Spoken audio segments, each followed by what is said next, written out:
Boa tarde, turma. Vamos para o nosso capítulo 2, Construindo Formas e Imagens com o Movimento das Linhas. Nós vamos para a aula 3 do nosso capítulo. Então, essa é a nossa última aula desse capítulo 2.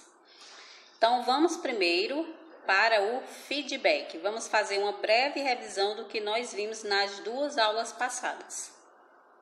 Então, para iniciar o nosso capítulo, vocês lembram que eu coloquei lá o vídeo da música Aquarela, que a Aquarela é de Toquinho, só que o nome dele não é esse, o nome dele mesmo de verdade é Antônio Pesce Filho, mas ele é mais conhecido como Toquinho. E a música Aquarela, que nós vimos lá na primeira aula, é uma das músicas mais conhecidas de Toquinho.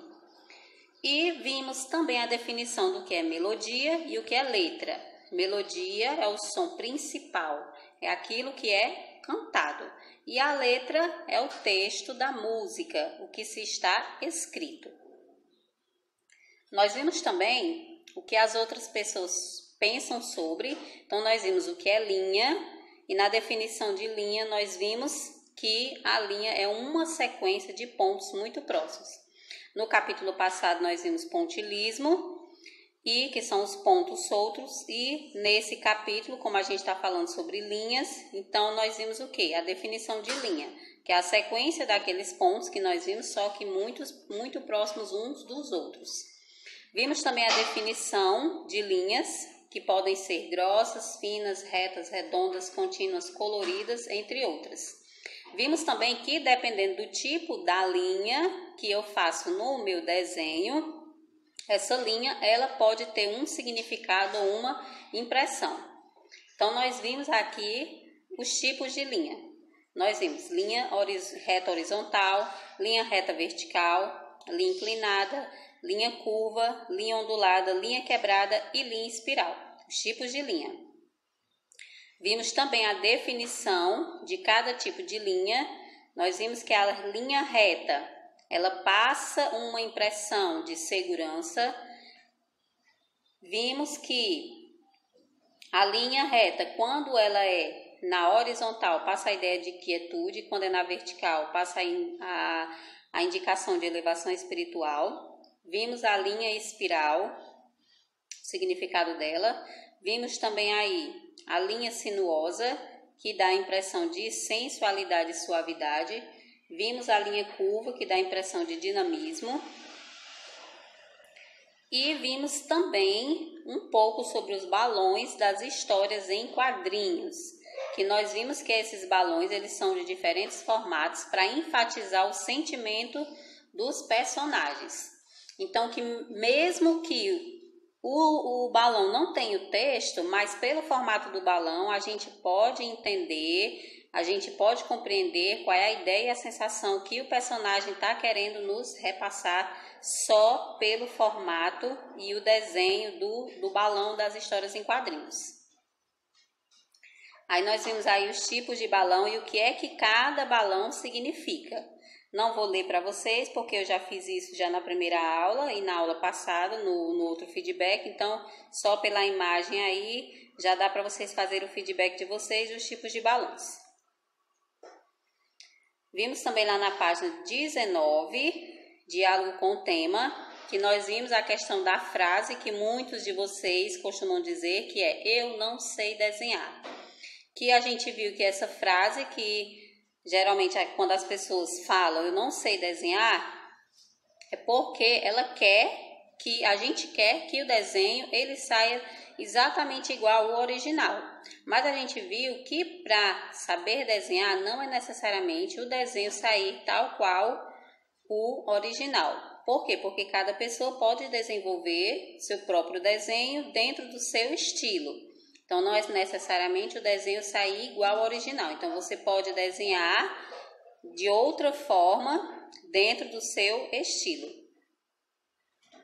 Nós vimos lá na página 20, até onde vocês resolveram aí o questionário, nós vimos aí esse desenho, que é chamado O Anjo, que foi do pintor que nós conhecemos aí nessa página, que foi Paul Klee. E vimos esse outro aí do lado, aqui na lateral, que também é chamado de O Anjo, só que é outro anjo também de Paul Klee. E conhecemos um pouquinho dele, né? Que nós vimos o quê? Que vinha falando no nosso texto, que Paul Klee é um artista influenciado por várias tendências, como expressionismo, que é aquele movimento em que dava-se muito a questão da expressão do que estava sentindo, sentimentos, cubismo, em que nesse movimento vinha-se muito nas pinturas a questão de trazer formas geométricas, surrealismo, mas a pintura dele sempre prevalecia o quê? Um cunho meio que abstrato. Então, não era uma pintura muito figurativa, mais levada para o lado abstrato. Vimos o que é expressionismo. Foi um grande movimento da arte moderna, cujo surgimento foi no século XX, na Alemanha. Tinha como principal característica o sentido psicológico, que retratava o sentimento da época no geral. Vimos aí 3 representantes do expressionismo e uma pintura de cada um. Então, nós vimos aqui a primeira, que é o Grito, de Edvard Munch. Vimos aqui Retirantes, de Cândido Portinari, um pintor brasileiro. E vimos aqui Noites Estreladas, de Van Gogh. Então, continuando agora o nosso conteúdo, nós vamos agora para a página 22, informações sobre o tema. Nessas informações sobre o tema, a gente vai ver um pouquinho, que acho que vocês já estão até cansados de ver, já viram bastante, mas que o nosso livro vem trazendo novamente, que é a arte rupestre. Que a gente percebe que nessa arte rupestre, as gravuras são construídas a partir de linhas, e as linhas nas mais diferentes formas. Há bastante tempo essas construções são consideradas como arte, mesmo que tenham sido criadas com base na intuição e no conhecimento nascido e desenvolvido com o homem, mesmo eles sendo em sua constituição histórica e social considerado primitivo. Então, aí nessa página 22, informações sobre o tema, vem trazendo um pouquinho da arte rupestre. Continuando ainda na mesma página, ele vem ainda no outro parágrafo dizendo o seguinte: existem várias sociedades constituídas por indivíduos que têm a sua arte criada a partir da intuição e de seu conhecimento nato, independentemente de frequentar escolas ou conhecer e aprender determinadas técnicas. Nesse primeiro parágrafozinho aqui, desse slide, ele vem falando sobre o quê? Vamos aí explicar aí o que é que esse parágrafo está querendo dizer. Está querendo dizer que existem muitas pessoas que têm uma habilidade muito grande para a arte e que essa habilidade é um conhecimento que ele é nato, ele já veio com a pessoa. Não é um conhecimento que foi adquirido, não é alguma coisa que a pessoa aprendeu por frequentar a escola, não é um conhecimento que ele adquiriu pelo conhecimento acadêmico. Então, é um conhecimento que já é nato dele. Como, por exemplo, tem pessoas que fazem versos, tem pessoas que fazem prosas, tem pessoas que fazem os cordéis, e são esses versos, esses cordéis, são conhecimentos que já vem nato da pessoa. É uma criatividade que já vem dela mesma. Todavia, podemos considerar de grande valor e reconhecimento os trabalhos e as criações de indivíduos que fazem arte com seu saber, mesmo que desprovidos de uma formação acadêmica. Então, na grande maioria, às vezes, eles nem têm uma formação acadêmica. Como a gente viu aqui, é um conhecimento nato que já nasce com ele. Como, por exemplo, tem gente que às vezes nem faz uma aula de violão, de nenhum instrumento musical, e aprende a tocar sozinho. Então, é um conhecimento nato que já vem da pessoa. Pessoas, aqui entre esses indivíduos estão os chamados artesãos. Entre essas pessoas que já têm um conhecimento que já é nato, que não precisa, que são desprovidos de uma formação acadêmica, não precisam de uma formação acadêmica para isso, são chamados artesãos. Pessoas que produzem objetos a partir de suas habilidades manuais, com auxílio de instrumento, e com isso transformam matéria-prima em artesanato. Então, nós temos aí alguns exemplos de artesanato feito por artesãos, como por exemplo aqui, nós temos as panelinhas de barro, né, e as cestinhas. E nesse texto aí, ele também vem falando sobre o grafismo, que é um conjunto criado pela construção ordenada de formas e cores, que é do povo Carajá, que é um povo indígena, uma cultura indígena.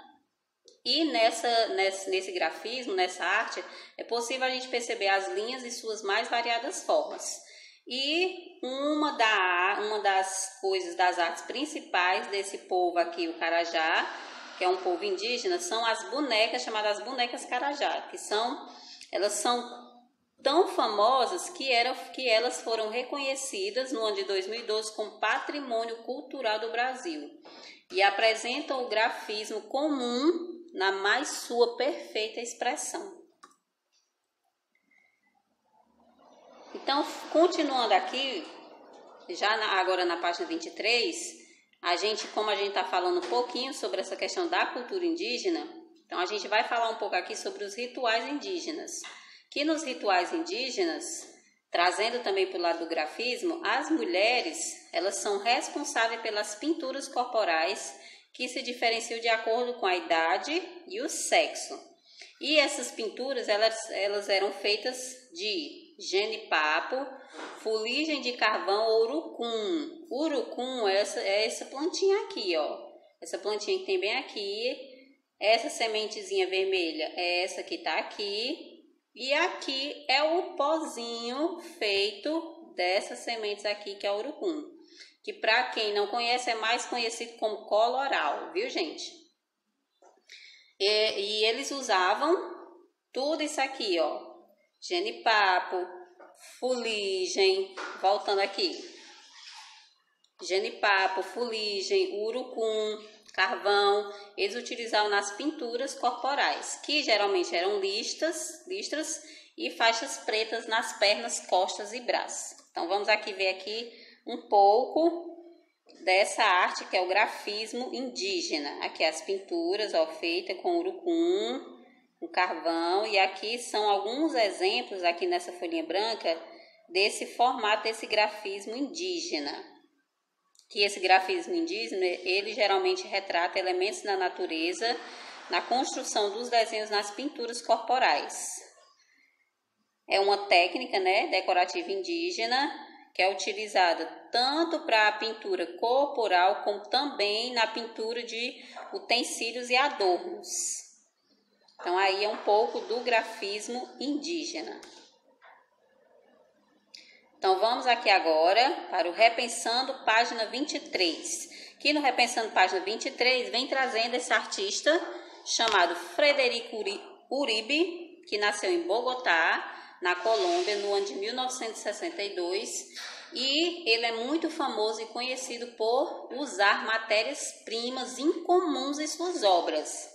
Então, ele é um artista que ele utiliza na sua arte, não tinta, mas ele utiliza matérias-primas incomuns, como, por exemplo, cabos elétricos, lápis, teclas de piano, ao invés do risco de lápis ou da tinta. Então, nós temos aqui, ó, exemplos dessa arte de Frederico Uribe. Então, aqui a gente tem, ó, essa arte dele aqui, que é um quadro feito com fios elétricos. Esse aqui também são feitos com fios elétricos.